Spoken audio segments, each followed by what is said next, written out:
In this video, we're going to talk about Dutch Brothers, and many equate Dutch Brothers as the next Starbucks. They do have similarities, but they also do have differences. All right, so this is the monthly chart, and you can see how price was in this down channel for the better half of 24 months until we first got a candle close above this 13 simple monthly moving average back in December. You could also see that as price was making lower lows, on the RSI, price was making high lows, also signaling in that a bottom was forming. Now, the confirmation of that bottom was when price closed above the upper portion of the down channel.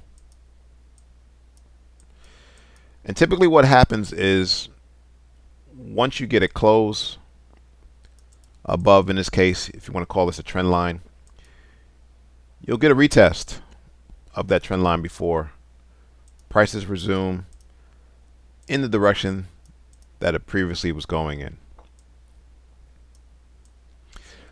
Now, before we continue with the analysis, let's look at this article, and then we'll look at some levels of interest and some targets. So when it comes to coffee stocks, Starbucks has set the bar.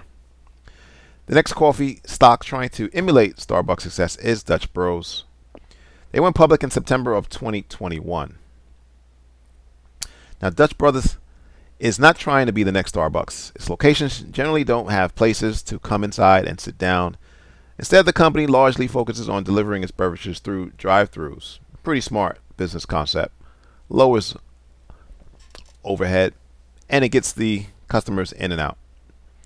Today, most newer Dutch Bros stores are 800 to 1,000 square feet in size, offering a walk-up window and multiple drive-through lanes served by one window.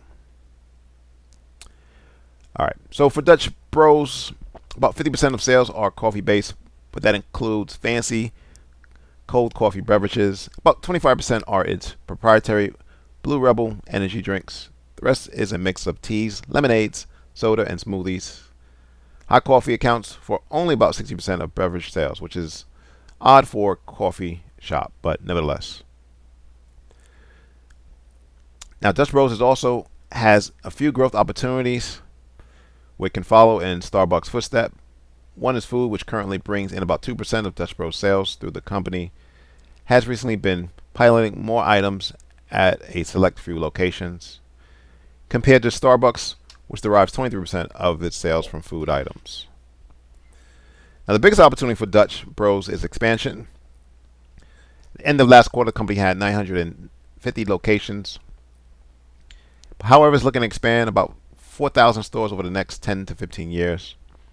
To put that into comparison purposes, Starbucks at the end of last quarter had about 18,400 stores in North America alone. So there's pretty much a long runway for expansion for Dutch Bros. Valuation, again, Dutch Bros is in early days of expansion. However, if you look at the trailing sales, it's at 4.3 times. So again, expensive relative to Starbucks, which has a 2.8 trailing sales. So even if the company can grow its stores by 4 times over the next decade, it's going to be a solid winner. While that is strong growth, that likely won't be able to generate the type of returns needed to set you up for life, but it'll be a good investment.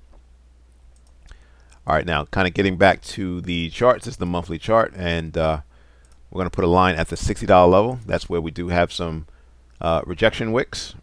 That's where the sellers are telling you that they're in control by pushing price back down. Now, this is the weekly chart. And you do have this rally. You have a basic candle and then rally out. And so that becomes weekly buyers. And we're going to call that level 47.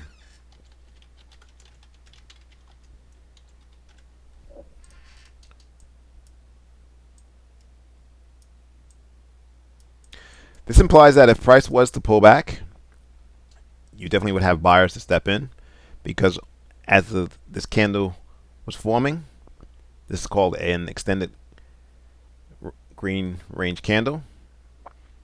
It signifies that all the unfilled buy orders were not filled. So 47 becomes a level of interest.